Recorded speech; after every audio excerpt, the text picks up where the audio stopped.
Welcome to the 2017 PBIS Leadership Forum. Welcome to Chicago. This year I can actually say that. We're not in Rosemont, we're actually in Chicago. I hope you like our historic and charming venue. A little bit more about that in a moment. The theme of our conference is Starting, Scaling, and Sustaining. My name is Lucille Eber. I live here in the Chicago area. I'm a proud member of the National PBIS Technical Assistance Team and a very proud member of the Midwest PBIS Network, formerly known as the Illinois PBIS Network, who helps the national team co-host this forum. So welcome from all of us to all of you. And I don't know if you're aware, but we are 20 years strong with the National PBIS Technical Assistance Center funded by the U.S. Department of Education. I'm kind of thinking it's the longest running funded technical assistance center from the Department of Ed that any of us can ever remember, so maybe it is. We're supported by very strong and consistent leadership over the years from Rob Horner, George Sagai, Tim Lewis, and our own Renee Bradley from the U.S. Department of Ed. And it's really a cause for celebration.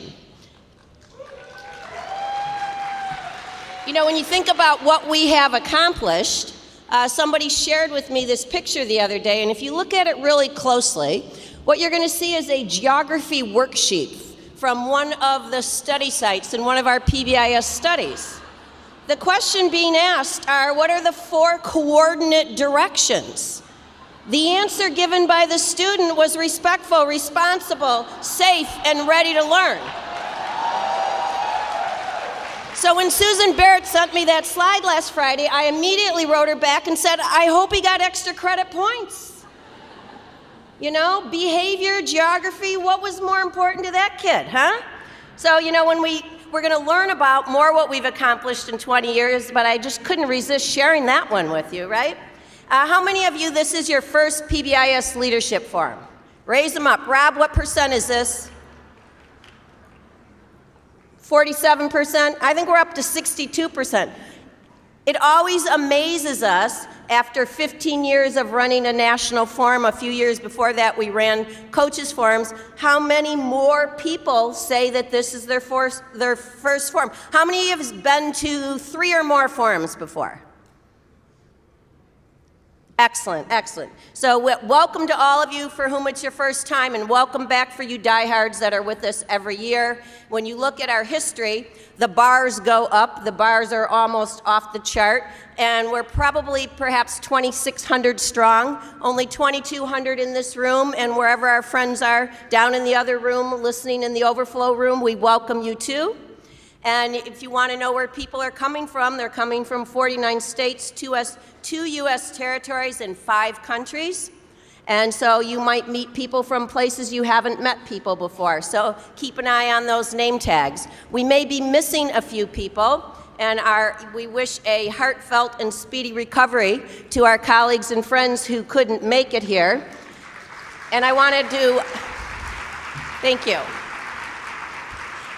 And you know, there are those from Texas and Louisiana and Florida and the Virgin Islands and Puerto Rico who, of course, we all watched on TV the events that were so strong and swift and hard. But you know, let's not forget about our friends in the Northwest, especially in the state of Montana, where it sneaks up slowly and the smoke invades their schools and their homes and their businesses. They are as devastated. I was reminded of that yesterday, and I think of them like our kids with internalizing behavior issues versus our kids with externalizing behavior issues, right? So let's remember everybody who's in need. And thank you, Montana, for reminding us about the Northwest. I appreciate that. We have over 100 volunteers. How many have a volunteer on their name tag? Raise your hand. Most of them are out ushering people in at this point. We really appreciate your help. And the rest of you, as you go through the day, look for people who have a volunteer ribbon on their name tag, and you can pretty much ask them anything because Brian Meyer, our Midwest PBIS director, along with Sherry Luking, they grilled them last night. They taught them everything. They are ready to help and ready to serve, and we appreciate that. A lot of people say, oh, Lucille, how did you do this? I didn't do this for them. There's a team. Every good system operation has a talented team with roles and tasks and functions. And we have a team from the Midwest PBIS network who've done a tremendous job organizing this, communicating with you. And you know, when you get a chance, how about some specific praise to an individual person when you see them? That would always be appreciated because their work is amazing. Special welcome to our U.S. Department of Education project grantees. We had a wonderful full-day grantee meeting yesterday. The largest group that we met with yesterday, of course, were our school climate transformation grantees, the state level and the LEA, the local level, but we also had our Project Prevent and Promoting Student Resilience grantees as well, so special welcome. We're pretty excited this year in the fourth year, I forget. School Climate Transformation Grants, but 11 of the grantees are actually exemplars represented in the session. So we're very proud of them and the work that they have done, and they're working very hard to move into sustainability. So, you know, network and check out. We also have about 17 of the 94 poster sessions you will get to see this evening were submitted by School Climate Transformation grantees from either the LEAs or from the SEAs that were awarded, so great. So let's talk about a little logistics, including some needed pre-corrects, because we are in a wonderful, historic, charming, and rather old hotel. So let's talk about that. First things first, everybody wants to know about the food, right? So we do have some food set up for you. I hope, how many of you enjoyed breakfast sandwich and yogurt this morning downstairs off the breakfast buffet? Yep, upgrade on the food, we've already heard that. That was good. So there is breakfast again tomorrow downstairs in Salon D. We have lunch on your own Thursday, but we're going to make it easy for you. You go back down to Salon D, and we will have vendors and set up kiosks with pizzas and sandwich, and plenty of room for your teams to meet actually all day during any team time down in Salon D, not just during the food time. There will be cookies in all kinds of locations this afternoon to keep your sugar going until the end of the day. And tomorrow we have an earlier start, an earlier end. So our break tomorrow morning includes a healthy snack, a little bit more substantial, obviously, than cookies, to keep you going through the end of your day, right? So remember, Salon D on the lower level, it's 2 escalator rides down from where you are right now. And that's some of the food that will be there. If you're not in the mood for Salon D food, there's several venues in this hotel where you could pick up some food if that is your preference. So let's talk about our charming hotel, but a little extra effort's gonna be needed on your part. You're going to have to be alert and pay attention to where your breakout rooms are, right? Okay, because things can be a little confusing. But do take note over the couple days here how historic this hotel is, and look around for things in lobby areas, etc., with pictures and all kinds of, in the elevators, little quizzes about the history of this wonderful hotel. And by the way, Friday morning, we're gonna be in the different ballroom across the way for our final closing plenary, and that grand ballroom is exquisite. So you're going to enjoy that different room on Friday. So here's the layout, okay? First of all, you saw the scrolling PowerPoint. How many of you have already downloaded the app for the conference? Oh, fantastic, excellent, tech-savvy group. Okay, so the app's going to help you. Just as a quick overview, we have rooms, breakout rooms on 4 different levels. The lower level you've already been to is Salon D for the food, but right around the corner from Salon D are Salons C2, C4, C6, and C8, which house breakouts. In the lobby level, so where you picked up your registration, that's the lobby level, right? In the lobby level, right off the registration area is Continental A, B, and C, and Buckingham.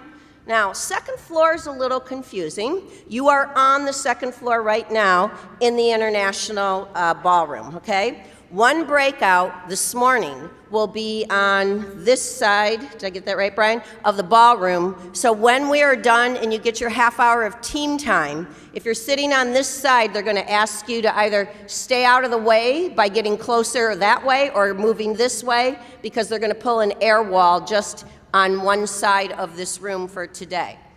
There is one, a bit of a challenge to find, so this is what the pre-corrects are all about. Boulevard BC is actually on the second floor, but you can't get there from here. So you have to go back down and around to get there, because there's the old parts of the hotel, the new parts of the hotel, and they're connected in various ways, right?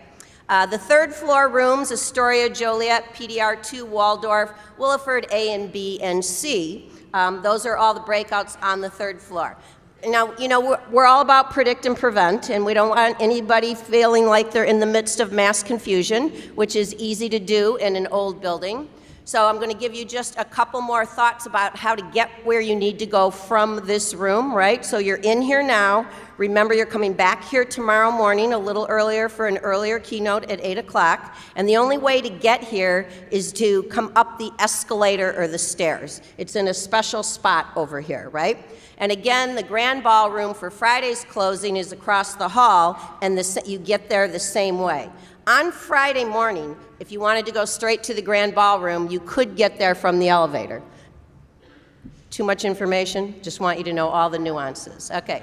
International South Breakout, again, I already told you about that. And as I already mentioned, there's no direct access from here to Boulevard BC, even though it's actually on the second floor. So if that's where your breakout is, go down the stairs or the escalator, the lobby level, go back through the registration area and around, and take the regular elevators.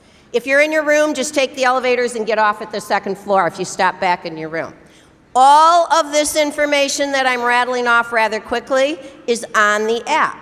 So if you are on the app, right next to the button that says floor plans is a button, how do I find rooms? And this little PowerPoint is actually under that button, right? So you'll be able to have multiple ways. You can ask volunteers, you can use the app on your phone, you can stand in the middle of a hallway and cry or ask or yell, help, help. And I'm sure some colleague will turn and support you, right? To get to the lobby level breakouts, again, from here, you can take the escalator down, or if you're feeling healthy in need of a workout, it's just a flight of stairs down to the lobby level. And again, the lower level breakouts from here are all the way down to where you were for breakfast. Are you confused yet, or are you doing okay? All right, you're with me, I can see it. The good news is there's lots of signs in the hotel, and Cheryl Kennelly, our very, very astute and talented administrative coordinator for the conference, made extra signage this year to help people. So there's signs that we've put up in addition to the hotel signs. And again, on the third floor, you can go up the stairs if you want to do that, or you can go back down and take the elevator. If anybody needs an ADA elevator, there is one in the hotel. It's kind of hard to find, so ask a volunteer if you need an ADA elevator, or go back to the registration desk and ask someone, and they will help you find that, right? And remember, the volunteers and the staff from the Midwest PBIS network who have purple, is that purple, Brian? Yeah, it's purple and green ribbons. They will be here to help you, right? So in terms of moving away from logistics and talking about how to get the most out of this forum, it's really important to be strategic and deliberate and have a plan, and you can also make new friends and have some fun, right? So the way that we helped you to do that, again, download the app so you can read the content, and I hope you've already done that last night, but if not, you have a 30-minute team time before the first breakout, and you can read the content around the different strands. And if you're looking for high school, it's not a strand, it's everywhere. If you're looking for family, it's not a strand, it's everywhere throughout all the strands. You can find those particular sessions. Always think about when you're choosing your session and you're working with your team to assign who's going to go to what, think about where you are. Restorative practices, are we just exploring or are we in installation? What do we want to get out of it? What do we hope to learn? What are we going to do with what we learned? We like to use these advanced organizers to help you get the most out of the session. We have provided in your book, as well as on the app, as well as on the web page at pbis.org. If you're not an app user, just go to pbis.org, and on the very front, this week we have a front button that says Leadership Conference. You can find these action planning, team planning worksheets that you can use, and the steps are basically to first self-assess what your, skipping ahead, your accomplishments and your priorities are, and where are you at in the implementation of those. So your team should be thinking about, what do we currently have going on, and what have we already learned, and do we want to assign a team member to follow up on that particular content through one of the strands. You can actually use this, a lot of you are here in teams, to assign team members so that you get the full coverage of what you need. Hopefully some of you who've been here already for years know the drill and have already done that. If not, that's why we have the team time. And we have a note-taking worksheet for you to use so that when you come back to the team, you can share the information with everybody on your team. There's the note-taking sheet. So please use the tools. Please be strategic. Please divide and conquer. And remember, don't just say go to the mental health strand. The mental health strand might have 2 breakouts in one of the time slots. So look carefully and make sure you don't miss what it is that you need. We want to invite everybody, and these are usually pretty popular for our roundtable discussions that are usually smaller groups, topic-oriented, and if you want to see what's going to be discussed in a particular roundtable, go to the app and hit on the materials and their questions, and the things that they're going to use to prompt dialogue in the roundtable are right there for you to help you make a good decision about the app. And we invite everybody to the poster and networking session in this room today from 5 to 7. And we want to make sure that you provide us with evaluation. Believe it or not, we do use the data to make decisions. Are you surprised by that? No, right? And you can do it on the app, you can do a hard copy, you can do it online. We really want session evaluations, not just overall evaluations. We want the detailed data, so please give us your feedback. This year we're going to record some sessions. You might be in a session room where there's video recording going on. We're going to post those on the web, and we're going to do some interviews with some people from the field around key topics, and we're going to post those at pbis.org as well. Upcoming the APBS in San Diego this year in March. If you're not already signed up for that, hurry and do that. We have our next year's dates here for you at this wonderful hotel. And a reminder, you want to be here early tomorrow. You only have a half hour on the breakfast tomorrow, so you might want to go straight down to Salon D on the elevator, get your breakfast, chat for a short time, and come back up here. You don't want to miss our own Tim Lewis from the National Center doing the keynote on Friday morning. And the closing session, our wonderful Rob Horner, another one of our center co-directors, reflecting on 20 years of PBIS across the hall. And now moving into our opening session, I'm sure everybody in here is aware that the Every Student Succeeds Act, we're very excited about the fact that it puts school climate front and center. If you haven't seen the document at pbis.org about how to have this conversation about indicators for school climate, it's there. And we're very honored to have Kathryn Bradshaw this morning. I'm going to ask George Sugai to come up here and introduce Kathryn for us.